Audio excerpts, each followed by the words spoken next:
This is Black Agenda Radio, a weekly hour of African American political thought and action.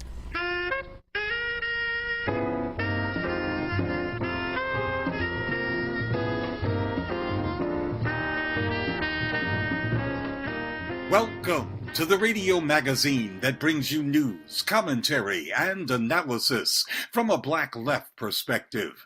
I'm Glen Ford, along with my co-host Nellie Bailey. Coming up, rich people try to make us like them by giving money away, but their philanthropy is all about staying in power. And feminism looks and sounds different to a landless African woman in Uganda than it does to a rich white woman in the United States. But first, President Donald Trump used his State of the Union address to proclaim that there will never be a socialist government in the United States.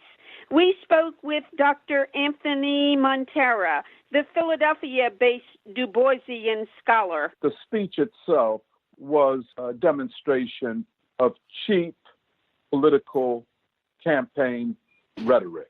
And therefore, I don't see anything in it that one who is interested seriously in the direction of human history would take very seriously. On the one side, I saw his attack upon socialism, an attempt to define the Democratic Party, which is a joke, his claim, as a left-wing socialist party. Anybody that knows anything could not take that seriously. Even the so-called socialists in the Democratic Party, I don't consider socialist.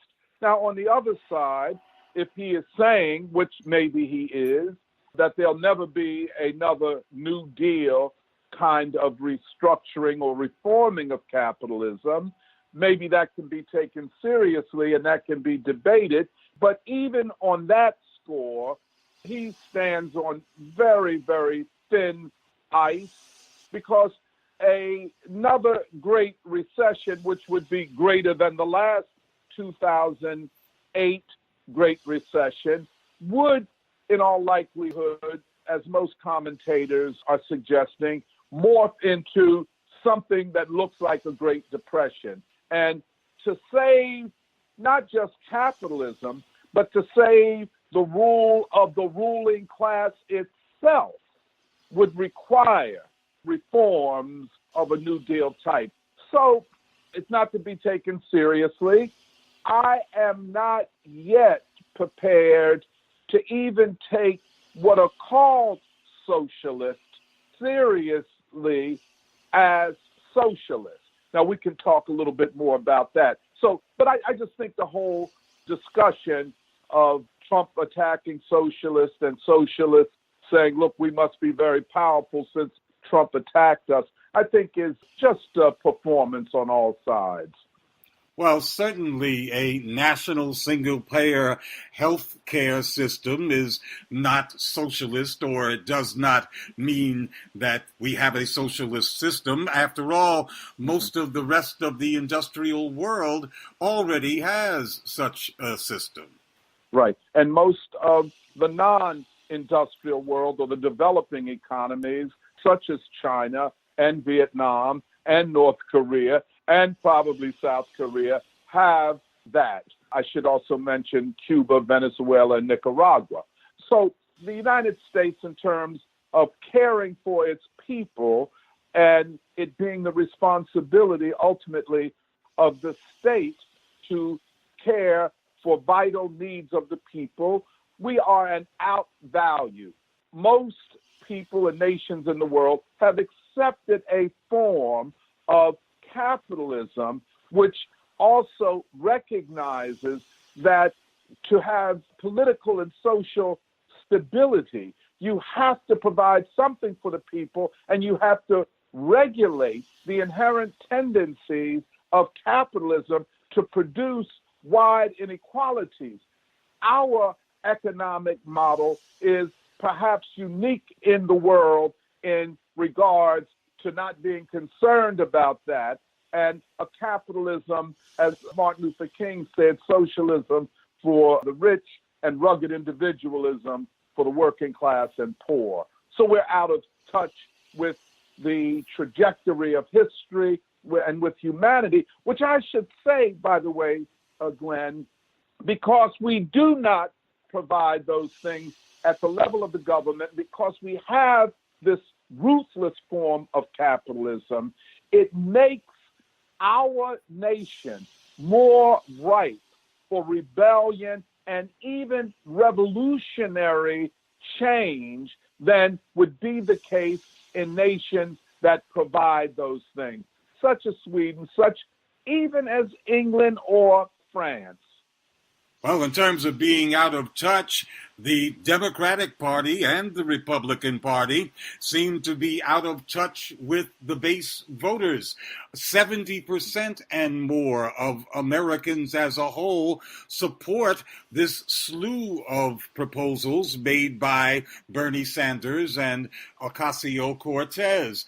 We're talking about single payer, but also free college tuition. Ocasio-Cortez's proposal to raise tax rates on the rich to 70%, and of course that Green New Deal proposal, the outlines of which have been revealed already, and which call for a total overhaul of the U.S. economy, not just its industrial parts.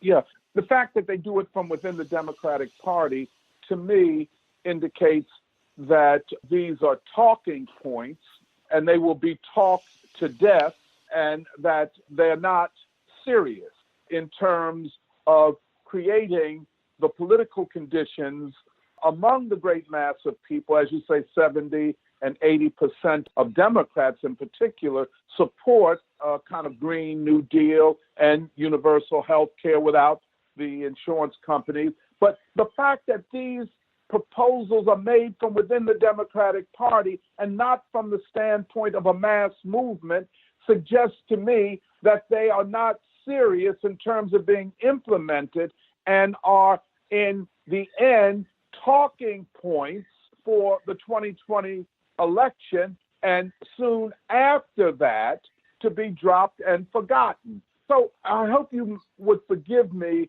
for my skepticism. I am not cynical. I'm skeptical of a group of socialists who would prefer, rather than building a socialist movement with a program to overhaul the system, are making proposals that look to be leaning in the direction of socialism from within a party that is dominated and controlled by, and in fact exists for the sake of keeping the 1% or the 0.1%, or the corporate imperialists in power.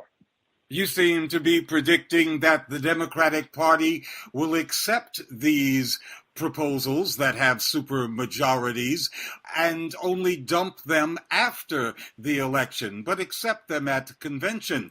Many of us think that this Democratic Party will not allow these proposals to get to the convention, and that this rejection by the party of these supermajority-backed proposals could lead to an explosion of the party and a huge defection of disgruntled leftish Democrats. Well, this is what we're faced with. And, to put it in really stark terms, the Democratic Party, like the Republican Party, face crises that are existential. These parties, for the majority of people, are no longer seen as legitimate and useful in the conduct of the people's business, in the pursuance of people's democratic aspirations, be they for health care, be they for a green economy or whatever. So, I think the Democratic Party is fighting a struggle to regain some legitimacy, or to regain legitimacy as they go into the 2020 election. I don't think that these proposals are serious unless they are based upon building a movement in the industrial states, in these big cities, among the poor. I can think, as I always am thinking, about Philadelphia. Where are the mechanisms to build support for a green economy, for universal health care, and on and on and on? So that's my point. I don't think it's serious. I think the Democrats are trying to build a coalition for 2020. I think they face a real problem at their convention because as long as they flirt with left, and I put quotes around that, of their party, and have to concede some things, at least in terms of talking points, it does suggest that there will be people who will take it seriously. And when they get to that convention and find out that, well, we could talk about these issues, but that's as far as it's going, then you might have an explosion on the floor of the Democratic Party convention. Something like you had in 2016 when they had to make the Sanders delegates invisible. Of course, you're correct about movement politics, and we know where movement politics go during election years. And now we seem to be having a 2-year election year. That is, the 2020 election year has already begun. No question. And, you know, there's a historical precedent of sorts in the 1968 Democratic Party convention. Right now, I have to say, I don't take this left wing of the Democratic Party, including the DSA, serious.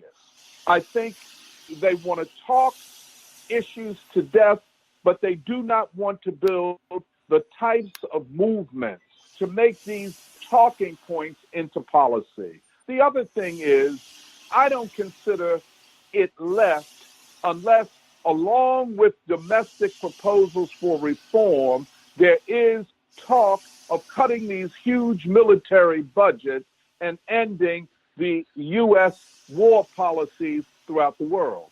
And in fact, the Democratic Party went along with the Trump budget, which was even bigger than what Trump had asked for the military-industrial complex. Absolutely, including Bernie Sanders, the most well-known socialist in the United States.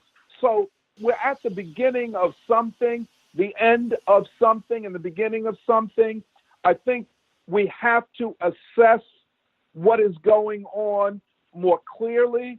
I think included in any discussion of 2020 has to be the crisis of the U.S. dollar, which in many ways explains this Bolton-Pompeo Trump coup d'etat or attempted coup d'etat in Venezuela. I think the response of China and Russia and Turkey and Iran to it has to do in large measure with this new aggressiveness with respect to, first of all, a multipolar world and a world that is no longer dominated by the U.S. dollar as the reserve currency. In that sense, if the U.S. dollar retreats or is forced to retreat, that means the cost of the U.S. military empire increases exponentially, which means in order to pay for the military empire, greater austerity at home. So you cannot detach the call for universal health care, getting rid of the insurance companies, a green economy, and on and on and on, without at the same time recognizing that the conditions that would have made that possible and the assumptions that you would have to have made to make that possible, let us say 20 or 30 years ago. And that assumption was that the dollar had a privileged place in the world, which means you could have both a military empire and presumably a welfare state at home. I think those assumptions have to be thrown to the side.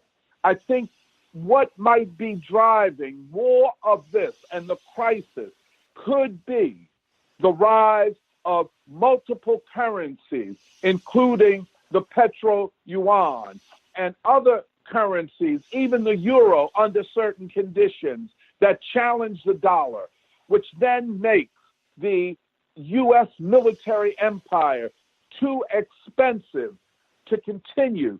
In that kind of circumstance, a real left would have to be in place or arise to explain the conditions that the American working people and poor and middle class face and the path forward. At this point, that is not taking place, and for that reason, I find much of the talk about, we'll give the working class all of these things, just vote Democrat in 2020, I find it bad faith and disingenuous. That was Duboisian scholar Dr. Anthony Monteiro speaking from Philadelphia.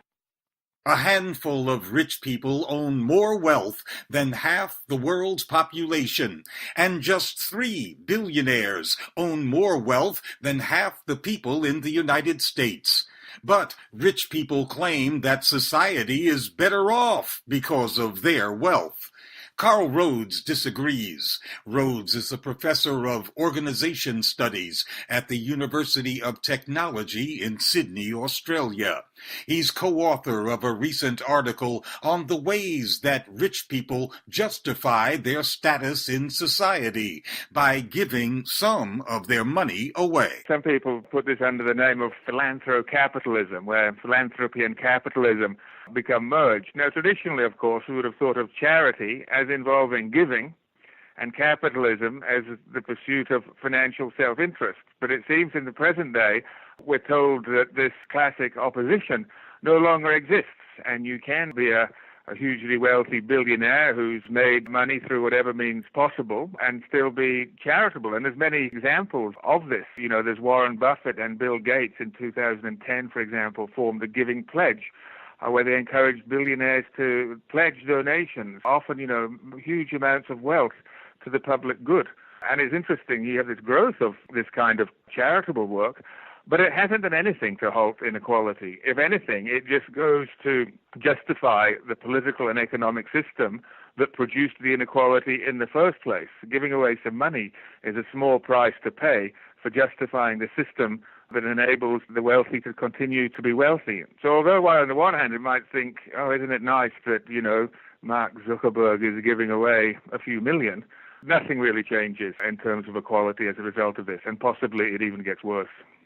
Yes, if billionaires give money to causes of their own choosing, causes that tend to give the impression that billionaires and the rest of us are compatible, that society can continue like that, then it's really not charity at all. It's politically shaping the society to make it easier for them to dominate it. Exactly. I mean, it's self-interest just done in a much more sophisticated way. But the other thing, it's almost a kind of return to a kind of feudal society where the poor survive on the crumbs that fall from the tables of the rich. And importantly here too, it's not just about charity, it's about what are the implications of this for democracy. For democracy where the good of people and kind of public services and so forth are increasingly funded by individual rich people, as you say, based on whatever their own habits or preferences are. This is a far cry from even the American tradition of government by the people and for the people. This is government by the super wealthy. This is reversing what little progress in history we've had in terms of the advent of democracy. It is now almost common knowledge in the United States that 3 billionaires control more wealth than half of the population of the United States. And we can make similar comparisons in terms of billionaires and world worth. Are they getting scared now that people know just how lopsided the world really is, wealth-wise? I suspect so, because it's becoming increasingly divided, and particularly now that there's more knowledge of it, which has happened as a result of a lot of kind of important social activist work in terms of bringing these issues to public awareness. But I think they are, and it's not just individual billionaires, corporations as well. Because if you look at it on a global scale, the world's 10 biggest corporations have revenues that exceed the combined domestic products of the 180 least wealthy nations. So this is really a situation where corporations are becoming the powerful players in global politics and economy, more powerful than the states that created them in the first place. It's almost like Frankensteinian in terms of what's been created in this sense. Why is it considered so mysterious? Classic socialism predicted 100 and something years ago that capitalism would continue to consolidate. I mean, to my mind, what's mysterious is why the socialist promise or the socialist prediction hasn't come true. I mean, even if you go back 10 years at the fall of Lehman Brothers and the global financial crisis, if there was ever a time that the legitimacy of capitalism was going to be questioned, that should have been it. That should have been a time, it could have been predicted, where things could change. But by all accounts, we've actually kind of gone back to where we were before, if not capitalism having been even strengthened as a way out of the financial crisis. So, on the one hand, the predictions of historical socialism would have said this would have ended the system, but capitalism, I think, seems more resilient than was expected. Yes, of course, classic socialism did predict, however, the concentration of wealth. We usually talk in terms of wealth about actual dollars and rubles and other denominations of money, but now we have a thing called derivatives that are sloshing around the world at nominal values 20 times the actual gross product of the world. Yeah, I mean, the whole general kind of financialization of the contemporary global economy, I mean, it makes it, on the one hand, kind of bigger, as you suggest, and also significantly more complex. And I think this is part of it, too. I mean, it becomes then only experts who are able to understand how this works, where regular citizens are kind of lost when things move away from what we know in terms of money. That becomes a problem in many ways. Well, understanding that these derivatives are inventions, instruments of the rich, if we concede that only the experts hired by the rich can understand them, then we have actually just given up control of the whole idea of what wealth is, not just who has it. Yeah, indeed. It really kind of stresses the importance of financial literacy to democratic citizenship. And this is something that certainly isn't the case. So you have a system that the rich benefit from, and from which only they might have access to the people who are able to manage and control that system, which results in a further kind of inequality and marginalization of the people, of the citizens of particular nations and of the world more generally. When demands arise that the rich be taxed more heavily, the counterpoint usually is, don't do that, they'll run away, they'll flee the country, and we'll be left without our rich people. That doesn't sound too bad to me. I mean, left without the rich people.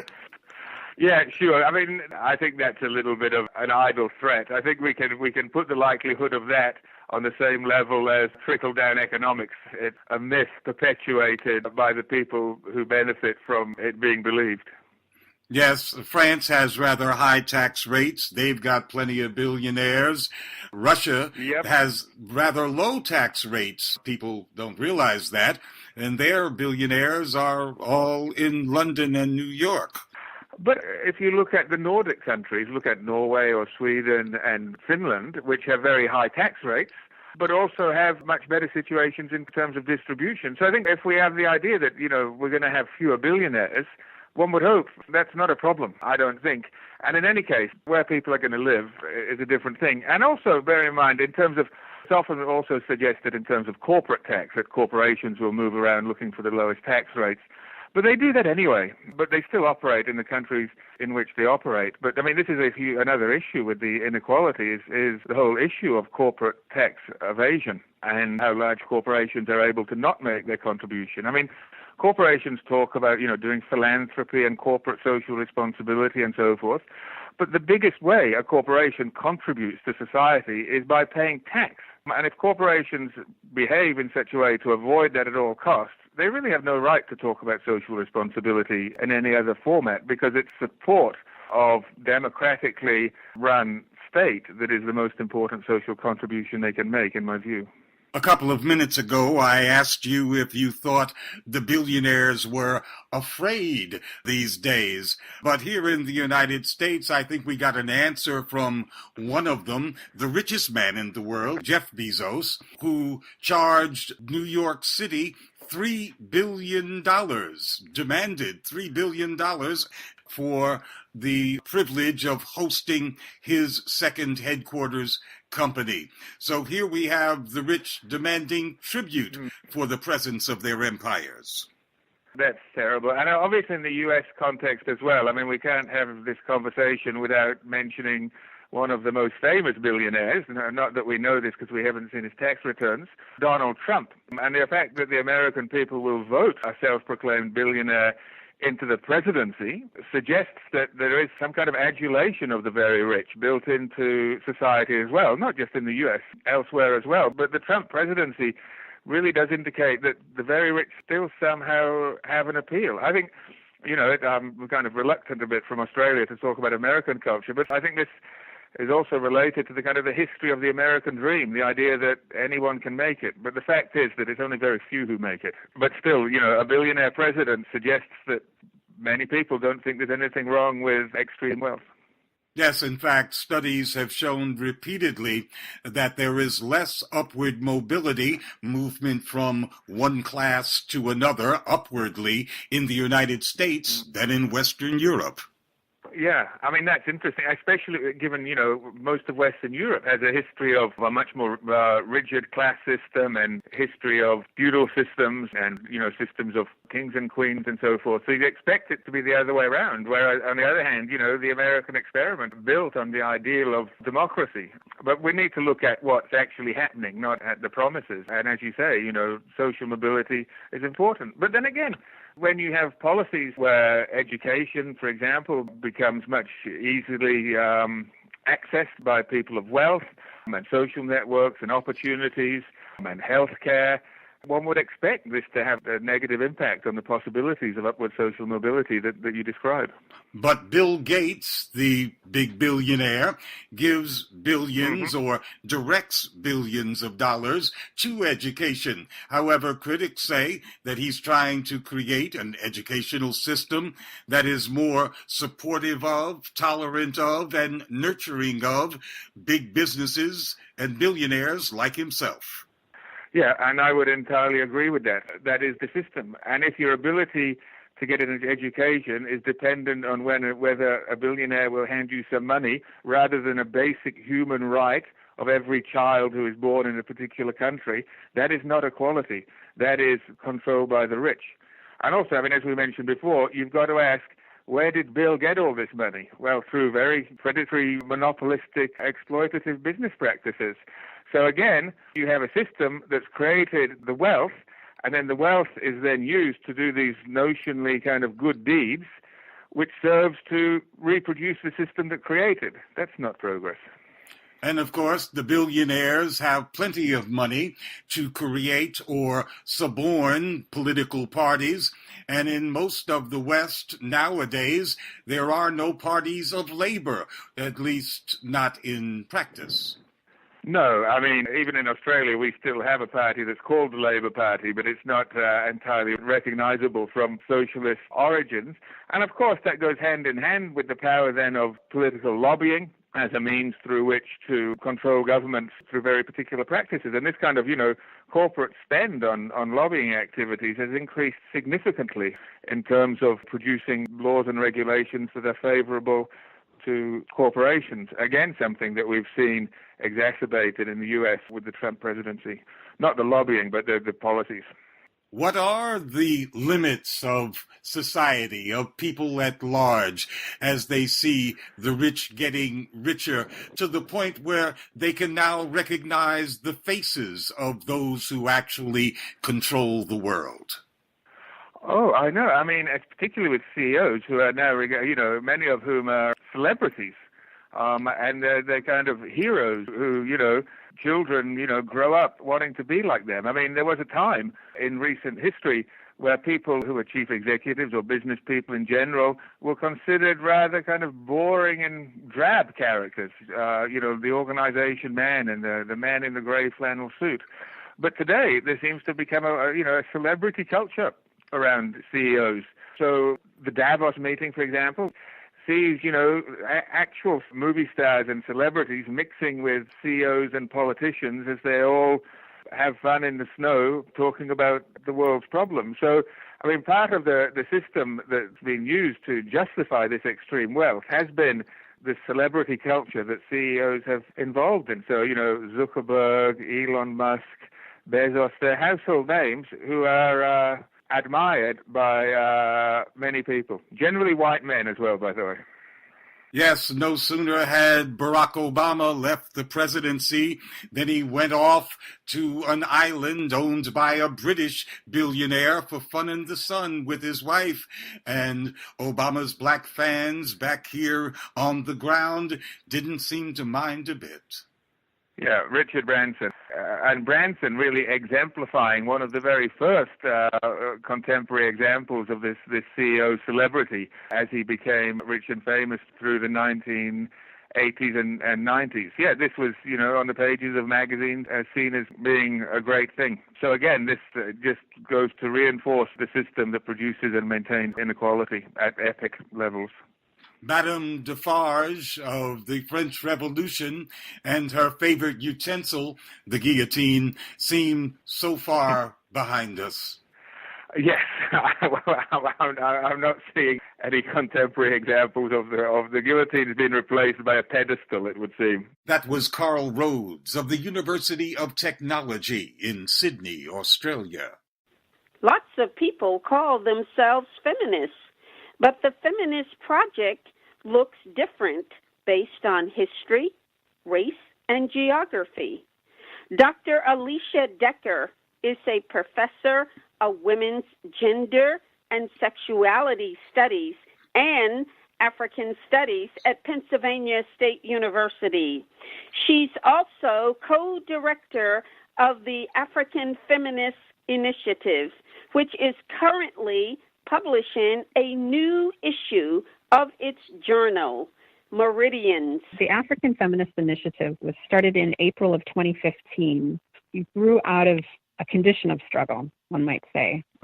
There were a number of us that were located at our university that were feeling marginalized, not only within the space of women, gender, and sexuality studies, but also within the space of African studies, and feeling like there was not a recognition of the critical intersectional work that takes place between these two very different interdisciplines. And so the African Feminist Initiative was a response to feeling marginalized by this experience. So what we have been able to do now over the last 3.5 years is convene a series of meetings and conferences with African feminists, literally from all over the world, but especially from the continent, to get together to talk about issues that are of critical importance today as well as historically. And what we have tried to do is privilege the voice of those who are on the continent, because oftentimes they are the ones who are not heard, who are ignored, not purposely. I think a lot of times in the U.S. Academy, the excuse is that it's really expensive to bring people from Africa to participate, or it's hard to find these people and we wouldn't even know where to begin. So what we wanted to do was say, hold up, this is the kind of critical work that has to happen if we're going to have any conversation about African feminisms that is not rooted in colonial structures. And so we have, as much as possible, tried to bring scholars and activists and artists from the continent to the U.S., but we've also tried to bring U.S.-based Africanist and African scholars back to Africa to also engage in other conversations. So, for example, a couple years ago, we held a conference in Morocco that was looking at the issue of African Muslim feminism. And that was an opportunity for us to really kind of discuss critical issues in the field. And we are now having another conference here at Penn State in April where we're bringing about 35 scholars in, most of whom are from Africa, 15 or 16 of whom are currently living on the continent, to again talk about another critical issue that we're interested in exploring, and that is the construction of African feminist history. Who gets to write history? What counts as history? Who are the gatekeepers to historical knowledge? And how might a transnational feminist perspective or perspectives reshape that kind of knowledge production? From what you've learned so far, what are the similarities between the challenges that are faced by Black feminists in the West, in the United States, and in Africa? And what are the differences? One thing that immediately comes to mind is this question of authenticity and of Black feminists throughout the world being forced to make a choice between their identity politics and their feminist politics. So, for example, we had a conversation last week through the African Feminist Initiative dialogue series where we talked about who gets to claim this identity of Africanness, and what does it mean when you're in a space, say, for example, an African university department, and you start to talk about feminist issues. What often happens based on our colleagues' experiences is that there's silence. It's un-African to talk about queerness or to talk about feminist issues. And I think that, a similar kind of silencing takes place among Black feminists in the United States as well. This idea that you're somehow selling out to your community if you embrace feminist and or queer politics. So that would be something that I see as very much a parallel issue.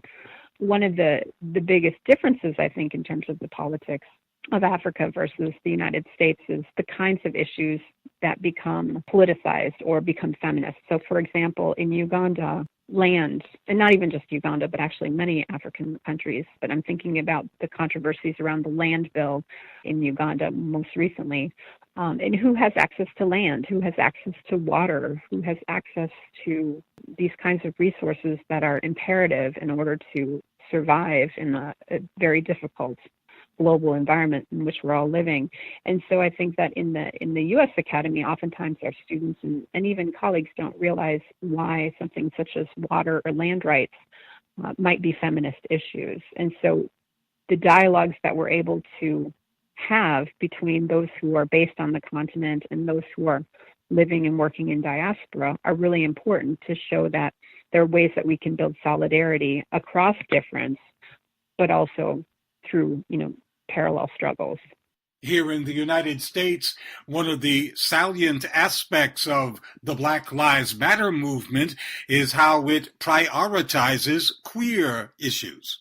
And I think that that's been an issue that has been a sticking point for a lot of older African feminists as well as new generations of younger feminists. And one of the things that comes up in our introduction to this special issue of Meridians is a conflict that played out about a year ago when some individuals on our listserv were referring to each other as dear sisters. Dear sisters, let's focus on XYZ. And one of our colleagues who's in Kenya wrote back a very pointed email and said, I don't identify as a sister. I'm a genderqueer individual. Does this mean that I can't be part of the AFI? And so we ended up having a very rich virtual dialogue with our members online about the politics of sisterhood and who gets included and who gets excluded. And so I think that within the histories of African feminist activism, there has been an assumption that heterosexuality has always been the norm and the standard for African feminist work. But what we're really realizing is that that's far from true, and that there is a whole variety of queer experiences that need to be foregrounded in the work that we're doing. And so kind of revisiting these old texts that insist that African feminism is not about sexuality, that sexuality is a luxury, and in fact showing that we're just not paying attention to the theorists who are actually arguing the opposite. And so what I think this special issue is doing really well is showing the versatility, the variety of those who get to claim the feminist label, if there was such a thing, and or to participate in this, this larger struggle that some might call sisterhood, others might call feminist solidarity. That was Dr. Alicia Decker of the African Feminist Initiative, speaking from Penn State University. Dr. Maha Marouane is also part of the African Feminist Initiative and a professor at Penn State. Dr. Marouane teaches African American Studies and Women's Gender and Sexuality Studies. She was born in Morocco. Marouane says Muslim women in the United States are especially vulnerable to discrimination and attacks. Absolutely, and that's very problematic because, as you're saying, sort of Muslim women, especially those who wear the scarves, are very visible, and that makes them very, very vulnerable. And I mean, we saw this incidents on trains where Muslim women are being spat on and shouted at. And also, I think, what's also dangerous about it is this idea that these women who wear the scarves are oppressed, right? Because it is absolutely not true. Many of these women wear the scarves because, of course, they want to, and they wear it for many, many, many different reasons. That could be religious, it can be cultural, it can simply be sort of a fashion statement. What we don't understand is that in so many Muslim cultures, wearing a scarf is also a fashion statement.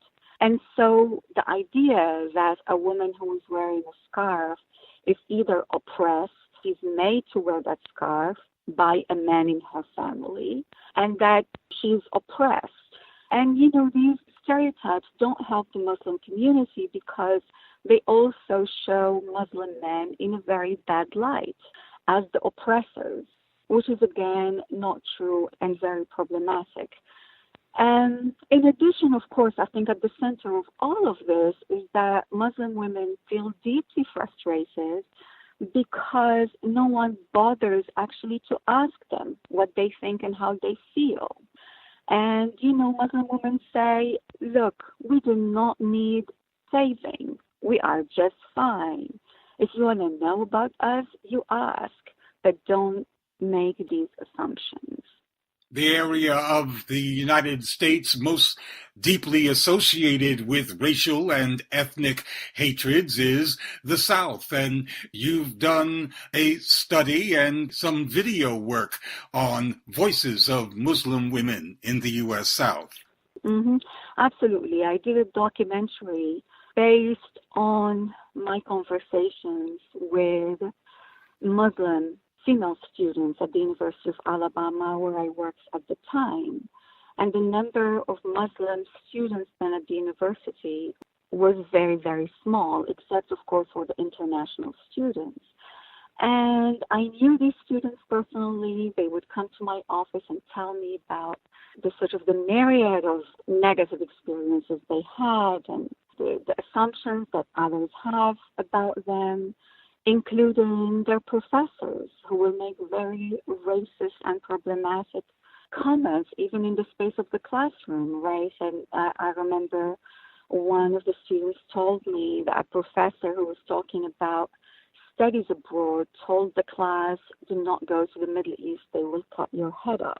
And the professor did it in front of the student, knowing very well that she comes from a Muslim background, and the student felt hurt, not just because of how unprofessional the professor was, but also because none of her classmates said anything to protest those kind of statements that are damaging to Muslim students.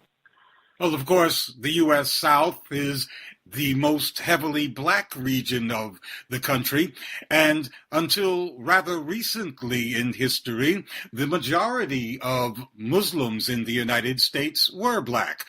Absolutely. And so, as you said, sort of historically, in the South and in Alabama, where I was working, yes, the Muslim community was the African American community. And so many of my students from the African American community were Muslim. Of course, the assumption is that African American Muslims are converts, right? Which is, of course, wrong, because Islam historically as a religion has been part of the U.S., and there is a long legacy of African American Islam in the U.S. And it was interesting to talk to my students, my African American students who are Muslim. Many of them are not visibly Muslim, right? They don't wear the scarf. And I'm talking specifically about the girls. But I remember one of my students who insisted on wearing her scarf and being exposed to a lot of harassment that was sort of a racial nature, right? So other students, and I also talked to white Alabamians. One of the girls that I interviewed in my video was a white convert to Islam. The African American student I spoke with, she was being called Harriet Tubman for wearing the scarf, and she was called the N-word. And so it was very interesting to see sort of the reactions she got as opposed to the white American student. The white American student, despite the fact that she wore the scarf, she was still protected by her whiteness in the South. She didn't get the same level of harassment as the brown and black students. So that was a very interesting realization, and that tells you a lot about how deeply the history of racism and the legacy of inequality and segregation is in the U.S. South. You're a member of the African Feminist Initiative. Most folks in this country do not associate feminism with Islam. Mm-hmm. Again, that is also a very problematic assumption, and it has to do with what I talked about earlier, which is Muslim women are seen as oppressed, are seen as not having a voice, and when we see them that way, we don't think of them as women with agency. We don't think of them as independent individuals who fight for their rights, who can be just as feminist as any other, sort of population of women. So I think it's deeply problematic to exclude Muslim women from feminism. And it is, in fact, for that reason that Muslim women are not open to joining sort of what we traditionally call the Western feminist discourse, because they feel that they are being overlooked. They feel that there is no attempt that's being made to actually include their voices and their experiences. Yes, you said that some folks here in the U.S., their reaction to Muslim women is feeling that they need to protect them from Muslim men. And we see that projected on the national scene by U.S. policymakers justifying U.S. occupation and wars in the Muslim world as crusades to protect women. Absolutely. Crusades to protect women and to liberate women.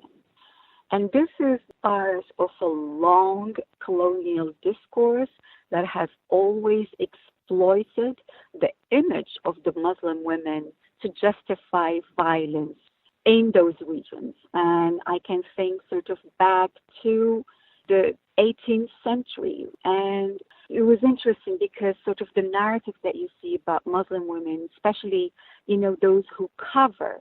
If you read colonial narratives from the 18th century, there is this whole fantasy about these women. Who are they? How do they look under those garments? But if you look at the sort of the French colonial discourse, And as someone from North Africa, someone who grew up in Morocco and is familiar with the history of French colonialism, that the French, one of the things they did is that they forced women to take off their scarves because they associated liberation with looking Western. And so in order for these women to prove that they were liberated, that they were independent, they had to imitate French women. They had to look like French women. There was never sort of a respect for these women's identities. And the fact, as you said, that they could be both feminist and wear a scarf. And I mean, you know, and history tells us about this. So, for instance, the Algerian resistance and Algerian women's involvement in the resistance movement against the French and how fierce they were in their political involvement. And in fact, you see this throughout all the Muslim world. Sort of, Muslim women have always been very politically active, very politically involved, and very politically aware. And yet we continue to construct them as victims because, as you said, that makes it easier to basically commit violence against these Muslim regions. And on top of it, it makes it easy to demonize Islam and see it as a foreign religion. That, again, in the context of the U.S., although you have a very large Muslim community in the U.S., and as I repeat, the majority of them are not converts, right? Islam has been part of the U.S. for a very long time, and yet U.S. policies, the media continues to see Islam as foreign to the U.S., continues to see Islam as a dangerous religion, as a violent religion, and it's systemic, right? Because it's very useful to do that. By demonizing Islam, it makes it easier for us to justify the violence against sort of Muslim regions. You've also written about transnational feminisms. How internationally transmittable are the various feminisms in the world? Oh, I love this question because that is exactly what I do. I teach courses on transnational feminisms, graduate courses mainly, but also undergraduate courses. I am co-directing the African Feminist Initiative. I am also the co-convener for the Women's Caucus at the African Studies Association. And so my feminism is very embedded in the work I do. My feminism is also very critical of how the West looks at women who are not from the West.